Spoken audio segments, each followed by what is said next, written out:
Hello friends, नमस्कार दोस्तों।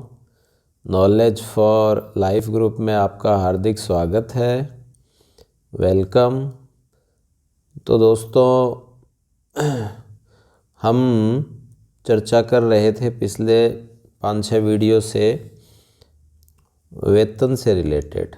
5-6 video में हम वेतन, जो भी एक सरकारी कर्मचारी है और जो राजस्थान का सरकारी कर्मचारी है, उसकी हम वेतन से संबंधित बात कर रहे हैं।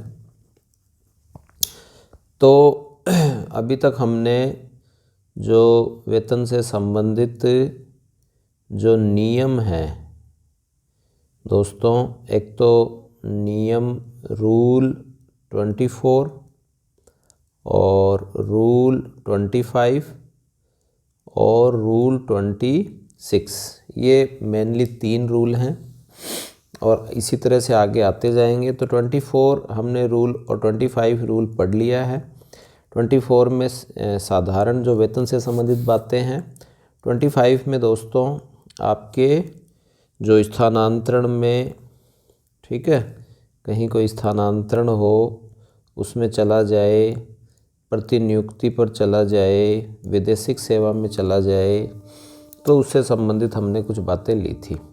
आगे बढ़ने से पहले दोस्तों मैं यह बताना चाहूँगा कि अभी तक यदि आपने चैनल को सब्सक्राइब नहीं किया है तो चैनल को सब्सक्राइब करें। यदि वीडियो अच्छा लगा तो इसे शेयर करें और लाइक भी करें। तो बिना समय गवाए शुरू करते हैं। और आज हम दोस्तों पढ़ते हैं वेतन 26, वेतन का नियम 26। तो इसमें क्या है, यदि कोई कर्मचारी उच्च पद से निम्न पद पर जाता है, यदि कोई कर्मचारी सेम ही सैलरी वाले किसी दूसरे पद में जाता है या फिर उच्च से निम्न पद में जाता है, तीनों ही कंडीशन हम लेंगे, निम्न से उच्च, उच्च से निम्न और समान सैलरी वाले पद में। तो शुरू करते हैं। एक राज्य कर्मचारी जो पूर्व में एक सेवा है और समवर्ग है या विभाग है, उसमें कार्यरत हो और जो सेवा नियमों के अनुसार पदोन्नति द्वारा नियुक्ति नहीं किया जाकर सीधी भर्ती में विशिष्ट चयन द्वारा एक सेवा विभाग से दूसरी सेवा विभाग में प्रतिनियुक्ति के अतिरिक्त हम इसको मानते हैं जाता है। तो नियम 26 मेनली क्या है दोस्तों, न तो कोई पदोन्नति है, न ही कोई प्रतिनियुक्ति है, पदोन्नति भी नहीं है और प्रतिनियुक्ति भी नहीं है, सीधा सीधा एक सीधी भर्ती द्वारा जाता है। तो उसका वेतन का निर्धारण किस प्रकार किया जाएगा? तो पुराना जो पद है उसका अंतिम वेतन, कोई भी स्थायी पद पर स्थायी रूप से नियुक्त हो तो उच्च पद पर कार्यवाहक के रूप में वहाँ कार्यरत नहीं होना चाहिए, स्थायी रूप से नियुक्त हो। तो इसमें क्या होगा दोस्तों, इसके लिए हम निम्नलिखित जो भी पॉइंट है उनको समझेंगे। पहला पॉइंट ये है कि जो भी नया पद है, ठीक है, जो भी नया पद है उसका अधिकतम वेतन, मान लीजिए नया पद है, जो भी आपके नई नौकरी है, न्यू जॉब है और वो न्यू जॉब है, ठीक है, उसका जो भी वेतन है, तो ये जॉब का वेतन भी यहाँ निर्धारित हो गया, पेमेंट।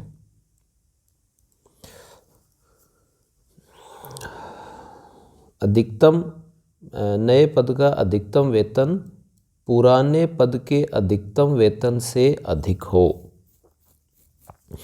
तो ये ज़्यादा होना चाहिए। जो आपके जॉब है वो ओल्ड वर्ड से, और ये आपके दोस्तों वही पेमेंट है।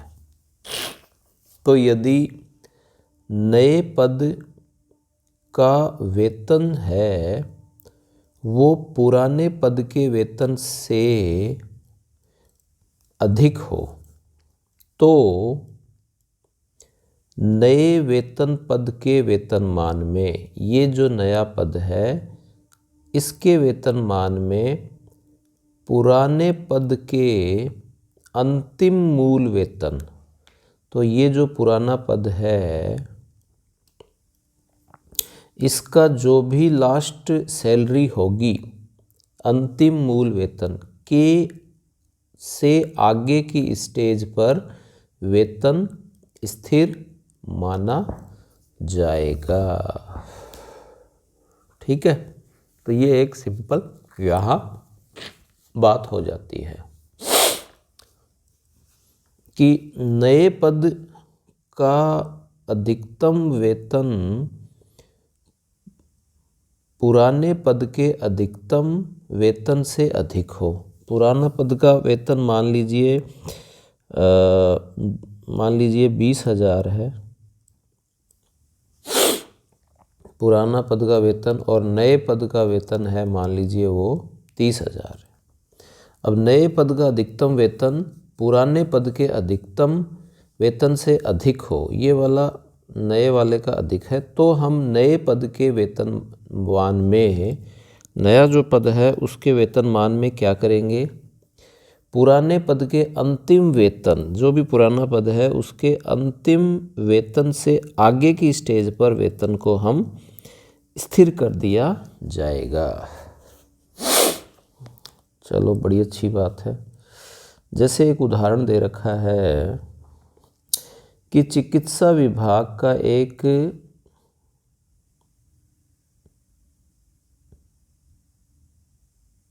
जैसे दोस्तों चिकित्सा विभाग का एक आंसू लेखक स्टेनोग्राफर है, वेतनमान 5,000 से 8,060 है। इस वेतनमान में है यह, तो 5,750 मासिक मूल वेतन वह प्राप्त कर रहा है,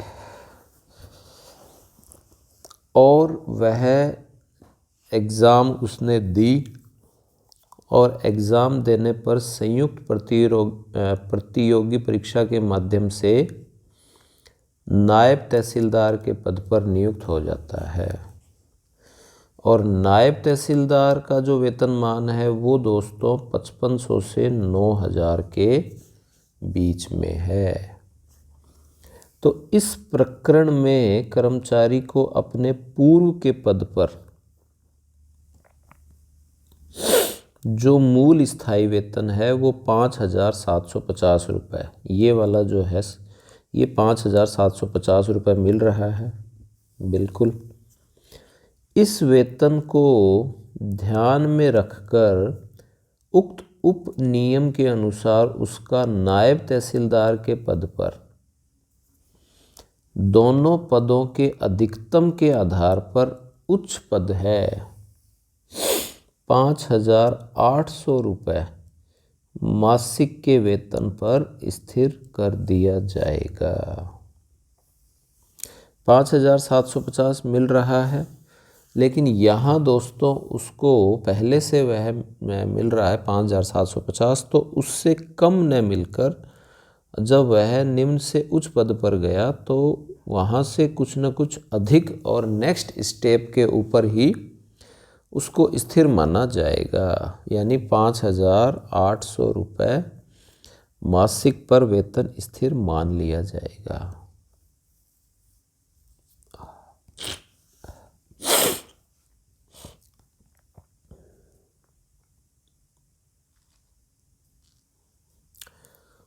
एक लेखाकार वेतनमान जो है वो 5,500 से लेकर 9,000 है, और उसमें 7,425 रुपये वह मासिक प्राप्त कर रहा है। मेरे ख्याल से क्लियर है दोस्तों कि एक जो आपके बाबू था, स्टेनोग्राफर बाबू था, वो RS में उसका सिलेक्शन हो गया है।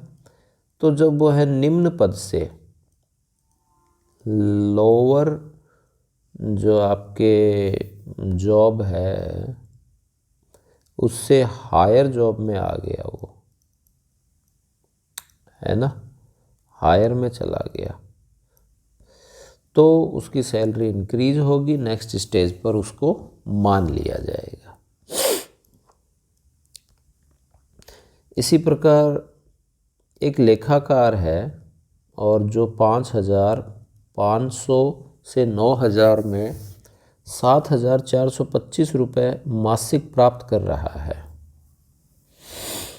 1/10/2003 में सहायक रजिस्ट्रार सहकारी विभाग के पद पर 6500 से 10,500 में नियमित रूप से नियुक्त किया जाता है। तो लेखाकार से सहायक रजिस्ट्रार जब वो बन जाता है, यानी इधर से इसमें अप आ गया, तो जो वेतनमान है वो 7,500 रुपये उसको मासिक दिए जाएंगे, क्योंकि इतना तो वो पहले से ही ले रहा था, तो उससे कुछ ना कुछ उसको ज़्यादा ही मिलेगा, कम नहीं मिलेगा। तो आई थिंक दोस्तों यह बात क्लियर हो गई होगी RSR के पेज नंबर 51 की। इसमें दृष्टांत हम देखें तो यह पहला पॉइंट था, फिर पहले पॉइंट के बाद दूसरे पॉइंट में आपके और दे रखे हैं दृष्टांत, उसको हम और समझते हैं।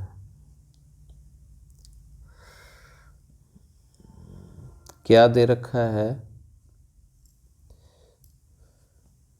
यदि नए वेतनमान जो भी है उसका अधिकतम पुराने पद के वेतनमान के अधिकतम के समान हो, यानी जो जॉब है न्यू सैलरी वाली और वह इक्वल हो जाए जॉब है ओल्ड सैलरी वाली, ये पेमेंट और ये पेमेंट दोनों इक्वल हो जाएं, नए पद के वेतनमान का अधिकतम और पुराने पद के वेतनमान का अधिकतम दोनों समान हो, तो नए पद के वेतनमान में उस स्टेज पर स्थिर माना जाएगा जो कि पुराने पद के वेतन के समान है। तो इसमें दोस्तों दोनों इक्वल है, कोई कन्फ्यूजन नहीं है। यदि नए पद के वेतनमान में ऐसी कोई स्टेज नहीं हो तो पुराना पद का जो भी अंतिम मूल वेतन है उससे नीचे की स्टेज पर उसको स्थिर किया जाएगा।